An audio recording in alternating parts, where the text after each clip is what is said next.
Welcome, everyone. I'm Missy, and I am so incredibly honored today to be interviewing Dr. Shefali.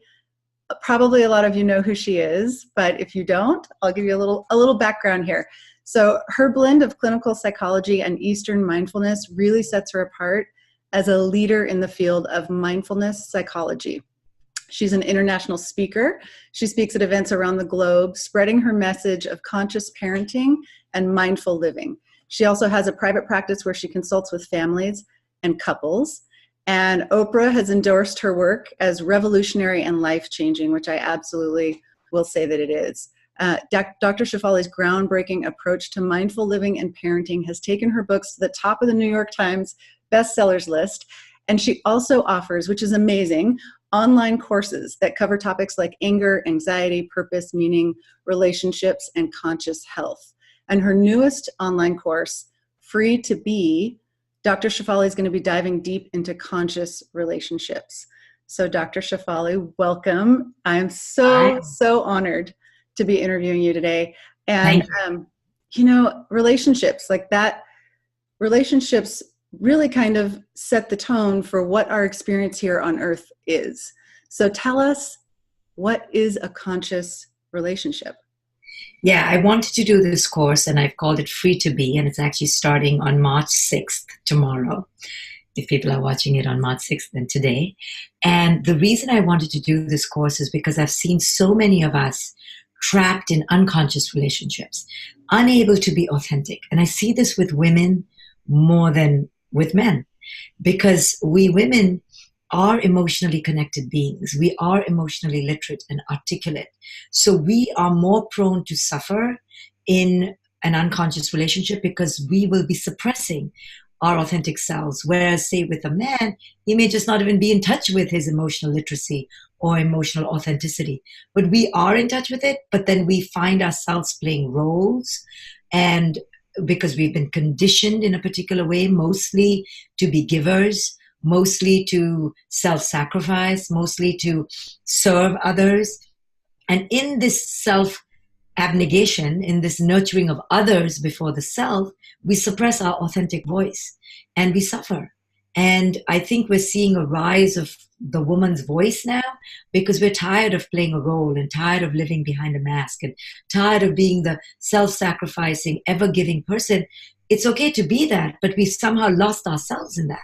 And so my course, Free to Be, is really to empower women. I mean, it's for men too, but really, actually, it's to liberate women. So a conscious relationship is one where we enter with a focus on growth. It's not on service, it's on growth. And it's the shift away from caring for the other to really authenticity. Redefining relationships, no more about compromise and, give and take. It's really about growth, about the primacy of your authenticity. And when that is aligned with, everything falls in place on a very different vibrational frequency than the typical traditional advice of give and take and compromise and meet each other's needs. I debunk all of that. What do you do when your partner isn't on the same path as you? So, the woman's like, yeah, I'm all about it. I want a conscious relationship. I want to dive deep and I want to do the work to become aligned with my higher purpose and my higher self in this relationship. But the guy is not, maybe you're even married to him and maybe he's not stepping in to that. So what does a woman do then? Well, let me just break this apart. First, let me say it is the most ubiquitous common thing in my communities because I have women who are coming to be authentic, to liberate, to become conscious. And their first complaint is, but my husband's not on board. Number one. Number two, it is a gender problem. I don't mean to knock men down, but we women seem to be on the vanguard of a greater awakening. We are hungry, we're thirsty. And again, it's because biologically, primarily, we are nurtured to connect. We are raised to serve the inner being. We're not outward focused, we're internal. And so by nature, we gravitate towards consciousness movements more than men. So in my audiences, every fourth person is a man, but it's 1 out of 4. So women are on the vanguard. We are on the precipice. We are the ones who will make the change.